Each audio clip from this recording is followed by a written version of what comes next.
In this video, we got to cover brand new rank changes that you absolutely have to nail down, and we got to talk about the big February update and everything that's included. So we're going to break it all down, but the GameLeap website is the one place that you can go to if you're really struggling to climb. Whether you're in Plat, Diamond, or even Onyx and want to take your gameplay to the next level, you got to go check out the GameLeap website right now because we have tons of VOD reviews, breakdowns, map guides, and so many more. Do yourself a favor and go check it out right now down below.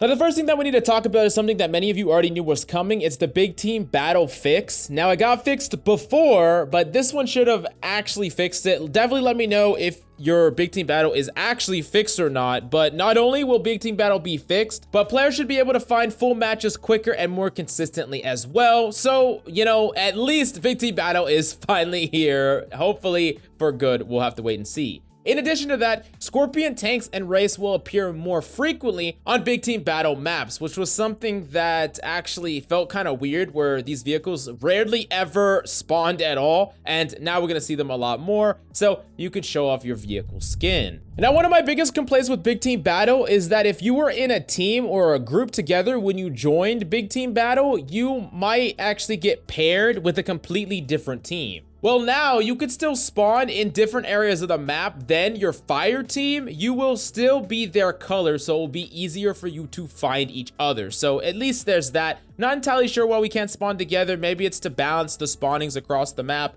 I don't really know, but at least this is a nice quality of life change. Next up, they're changing the join in progress rules, so you actually can't join into games that are about to complete, which is good. So you don't just pop into a game and then it ends, which just feels kind of awkward. Now, this next change is actually a big one because it's not only changing arena multiplayer, but ranked as well. And it's changes to everyone's favorite mode, joking aside, Oddball. So, quote, if the score is tied when a round's timer runs out, 1 minute is added back to the timer. If the score is tied at the end of the additional minute, then the round will be declared a tie. The match will end if 2 separate rounds end in a tie, and the victory will go to the team with the more rounds won. Now, I think that this could be interesting. It's definitely strange and a little bit complicated, but I'm sure when it plays out in game, it's not going to be as complicated as it reads here. And then this also makes me think that if somehow 2 rounds straight end in a tie, then it will end in a true tie. That kind of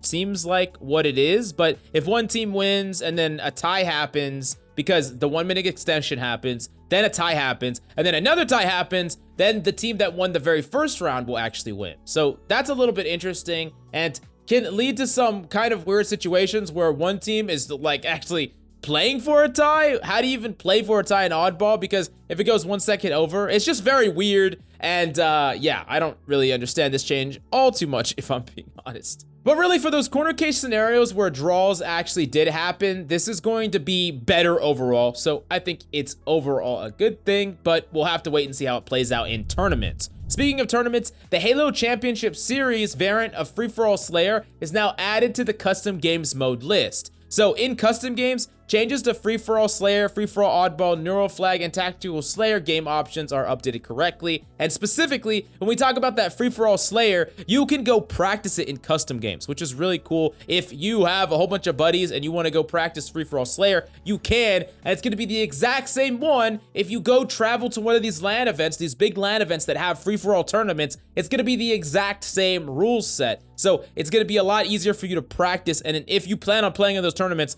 I would highly suggest setting up custom games and practicing that. And yeah, that's just pretty cool all in all. Now, I know that this patch didn't have a lot of substance in it, but this is just like a minor little update. It's not a patch. Don't think about it like a big patch. The big patch is supposed to come out sometime middle of February, so around the 15th. That's when we should expect some actual big changes. This is just kind of little bug fixes and little changes here and there to just fix some of the smaller issues that are popping up from day to day. But as my question of the day, I want to know what your favorite Halo character is out of all the games or books. Let me know in the comments down below, and go to the GameLeap website if you want to dominate all the way up to Onyx or even beyond. Well, we have high quality in-depth tips and tricks and pretty much everything you need in order to just start dominating your games consistently. Do yourself a favor, go check it out right now down below.